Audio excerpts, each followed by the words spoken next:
ipakilala ang isang leader na kahit kailan ay hindi tayo iniwan sa gitna ng laban natin sa pandemya. Ang isang leader na tunay na nagbigay ng pagmamahal, malasakit at kalinga at lalo dikit ang ating kaagapay sa oras ng ating pangangailangan. Ang batang galing sa hirap, nagsumikap. Ang batang Maynila, Yorme Isko Moreno Domanggoso!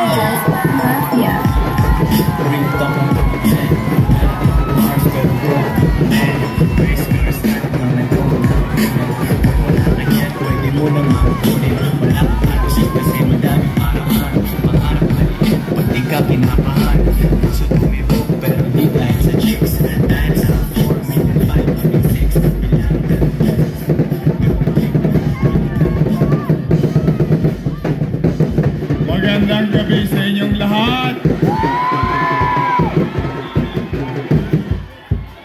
Sino sa inyo ang hindi pa kumain?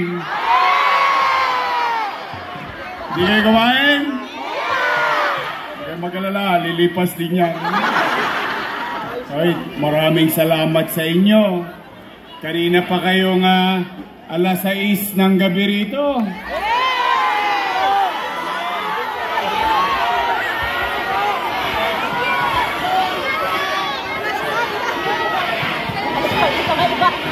Wala kayong J.O.?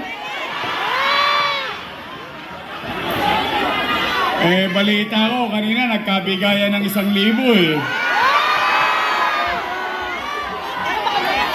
May kilala ako, parang taga-kabila yata yun. Pero nandito pa rin kayo. I love you. Sa ating mga kapitbahay na nandito, sa mga naperwisyo namin, pasensya na kayo, ako na humihingi ng pasensya. Anyway, paminsan-minsan lang naman ito. Maraming salamat. Sa mga nanay ko, mga tatay ko, mga lolo't lola ko, yung pinakapaborito ko sa lahat, yung mga senior citizen natin, at mga batang Maynila. Handa na ba kayo? Talaga? Uy, kasi malapit na. 40 plus days na lang. Gusto nyo bang bumango ulit ang Maynila?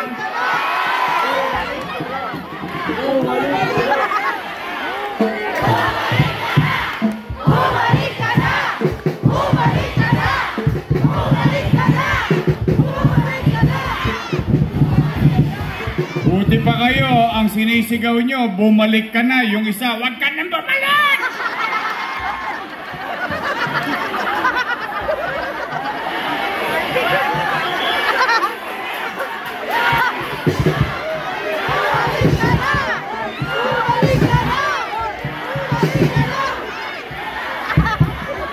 Ay, nako, Diyos ko.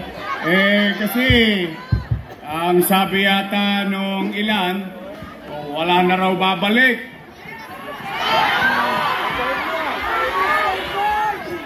Sa totoo, ako talaga nalulungkot. Siyempre naman, hindi naman iba sa akin yung mga nasa kabila. Hindi naman yan kaila bayan. In fact, sa totoo lang,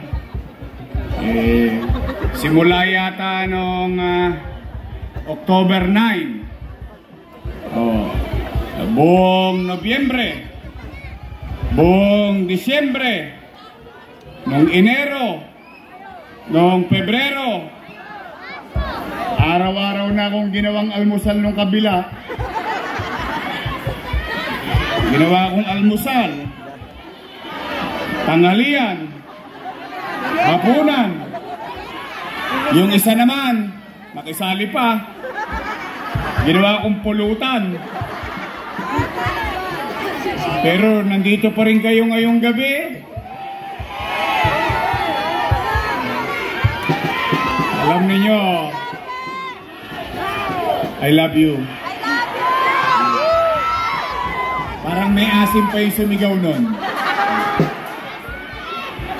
Anyway, nakakalungkot lang kasi sila, yung mga nasa kabilang ilog, sila'y tinuruan ko, ginabayan ko na huwag magsalita ng masakit sa kalaban.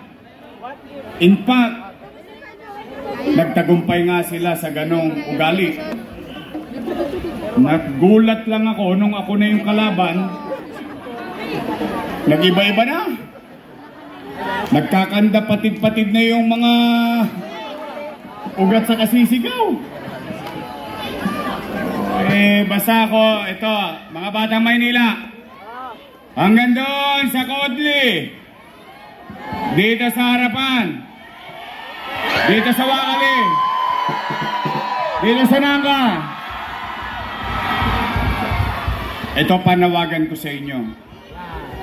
Pagpasensyaan nyo na ako at ako naman, ipakikiusap ko na lang. Pigilan ninyo ang inyong mga damdamin. Alam ko, gigil na kayong sumagot sa mga panira nila. Pero huwag kayong papatol. Ito, may mga chairman dito, nandito. Sinasabihan ko din sila. Bakit? Ayaw ko naman magkasakitan pa tayo ng damdamin. Hindi naman ito tungkol sa mga politiko. Tungkol ito sa taong bayan. Bakit ba lagi nilang iginigiit yung mga pagsasama-sama naming mga politiko? Bakit hindi natin pag-usapan yung katatayuan ng mamamayan? Lagi na lang ako yata sinisingil ng utang na loob. Ako naman, gusto ko marinig nyo na rin sa akin. Ako po, hindi po ako nagtagumpay na mag-isa lang. Yan ang katotohanan ng buhay. Ako, solong anak ni Joaquin Domagoso, a.k.a. Butete. Butete po tawag sa tatay ko sa pier. Batang Pier 8 tatay ko. Medyo malaki tiyan nun. At ang Diyos nun, si San Miguel.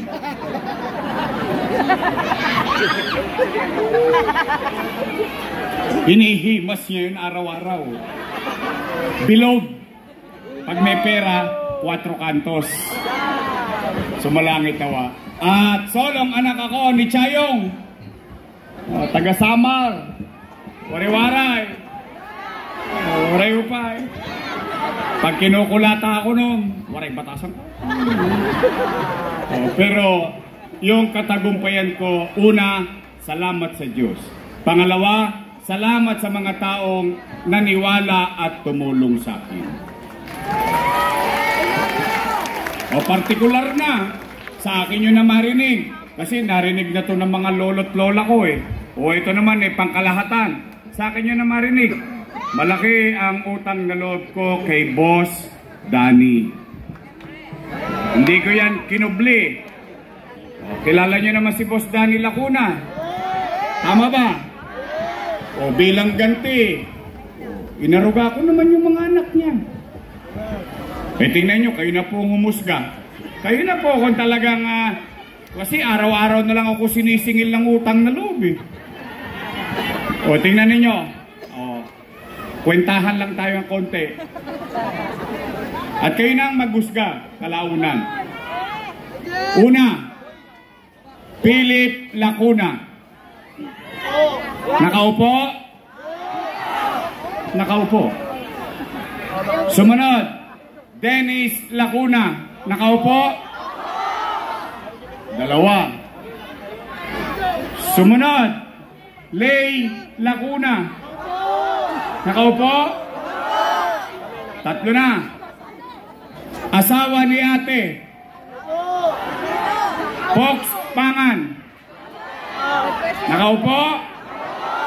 O yan ang may gawa ng online schedule nyo sa health center. Real talk lang naman. O, panglima, si ate, nakaupo? O di salamat sa Diyos. Ilan sila? Happy? Masaya ako. Hindi, totoo. Bakit? Yung hindi nakamit ni Boss Danny, nakamit ng mga anak niya.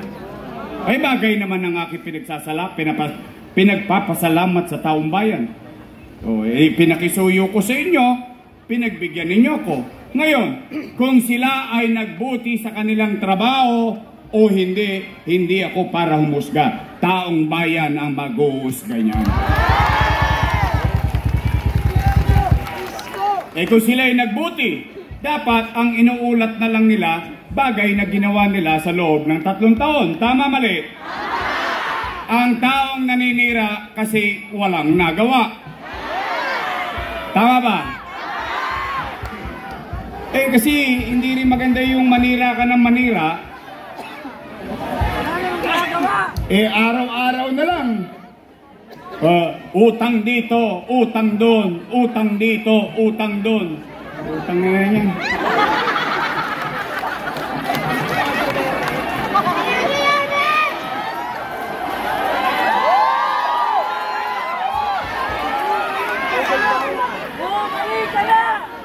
Hindi ko magets eh. O sige.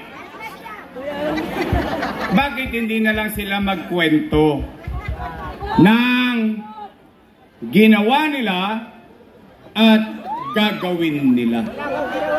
Tama ba? O tingnan ninyo. Sige, total. Gusto naman natin ng kwenta. O magkukwento ko na may kwenta.